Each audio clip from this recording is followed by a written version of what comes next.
Assalamu alaikum wa rahmatullahi wa barakatuh. Je suis Riyad Nassiri, prof d'informatique. Dans le cadre de la matière algorithmique et programmation pour les élèves 3e année sciences de l'informatique, je vous propose aujourd'hui une correction d'un exercice sur les tableaux à deux dimensions, les matrices. Alors, je vous rappelle l'énoncé de l'exercice.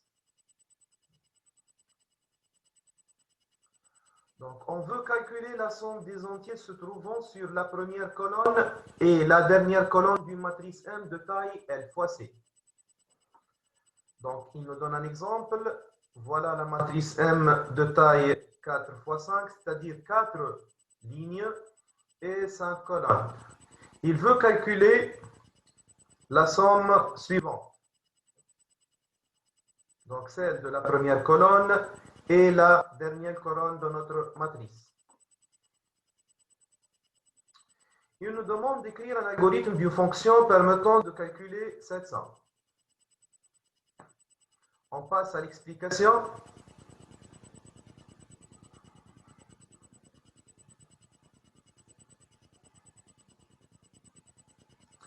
Donc, pour notre tableau à deux dimensions, on a 4 lignes et 5 colonnes.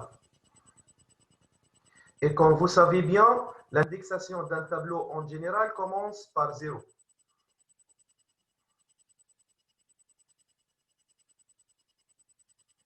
C'est-à-dire, on a la colonne numéro 0, la colonne numéro 1, la colonne numéro 2, la colonne numéro 3 et la colonne numéro 4. Donc, en fait, on a 5 colonnes. De même pour les lignes, la ligne numéro 1, la ligne numéro 2, la ligne numéro 3 et la ligne numéro 4. On a 4 lignes et on commence l'indexation par 0. Essayons de voir comment calculer cette somme. Pour cela, on doit additionner les cases correspondantes, donc celle de la première colonne et celle de la dernière colonne. Suivons l'exemple qu'il nous a donné dans l'exercice. En fait, on va calculer la valeur 12 qui correspond à la case M200 plus la valeur 16 qui correspond à la case M210 plus la valeur 26 qui correspond à la case M220 et finalement la valeur 6 qui correspond à la case M230. Donc, qu'est-ce que vous remarquez ici?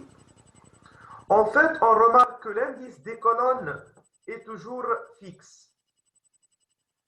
Voilà, il est toujours 0. Et pour l'indice des lignes, il varie entre 0 et 3. Voilà, 0, 1, 2, 3. C'est-à-dire la ligne numéro 0, la ligne numéro 1, la ligne numéro 2 et la ligne numéro 3. Et pour la colonne, on a toujours la colonne numéro 0.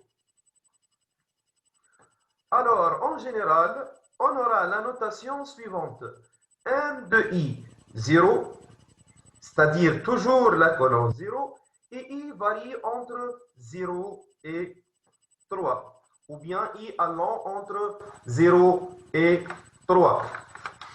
On passe maintenant pour calculer la somme de la dernière colonne.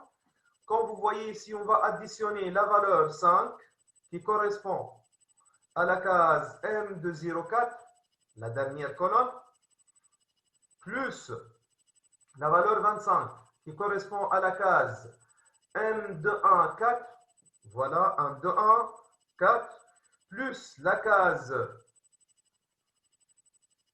M224 qui contient la valeur 88, plus la dernière case qui correspond à la valeur 20, M234. La même chose ici, on remarque que l'indice des lignes varie entre 0 et 3 et l'indice de colonne est toujours fixe, qui est égal à 4.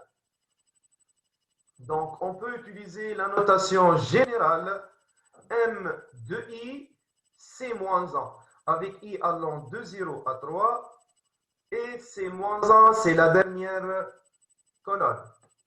Comme cela, on obtient la somme demandée dans l'exercice. Passons maintenant à la solution algorithmique. Donc, il nous demande d'écrire une fonction. Donc, fonction, on a donné le nom somme pour cette fonction. Elle prend comme paramètre la matrice M.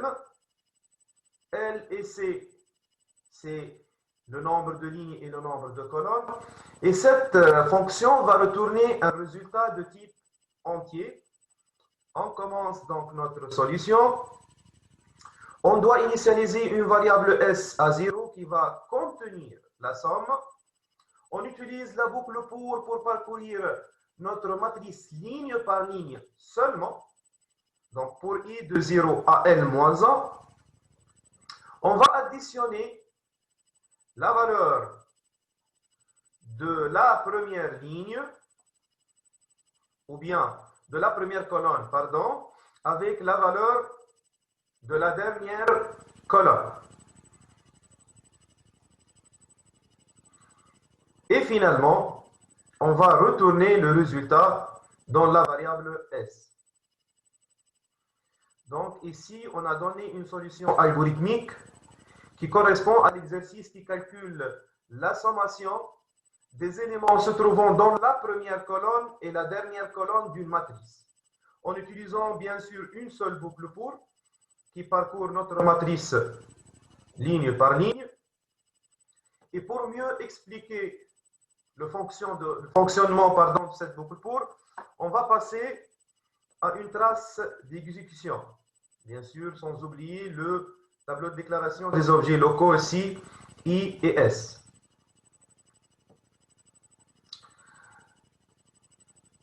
Donc, comme valeur de départ, on a S reçoit 0, comme vous voyez ici. On a L égale à 4, c'est le nombre de lignes, et C égale à 5, c'est le nombre de colonnes. On va essayer de faire une trace d'exécution de cette partie qui contient la boucle pour. Donc, comme vous savez bien, la boucle pour fonctionne en répétant le traitement se trouvant entre pour et fin pour, un nombre de fois connu. Donc, allant d'une valeur initiale 0 à une valeur finale L-1. On a ici L égale à 4, donc on va parcourir notre boucle de la valeur 0 à la valeur 3. Pour I égale à 0, donc la case MI0, on remplace I par 0, ça sera M de 0, 0. M de 0, 0, ça correspond à la valeur 12.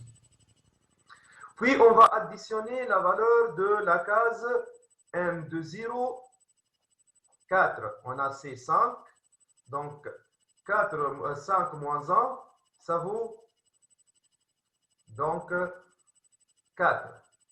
Ça sera M de 0, 4. Voilà la valeur 5. Donc, on additionne S qui contient 0, plus M de I0, 12, plus M de I, c'est moins 1, c'est la valeur 5.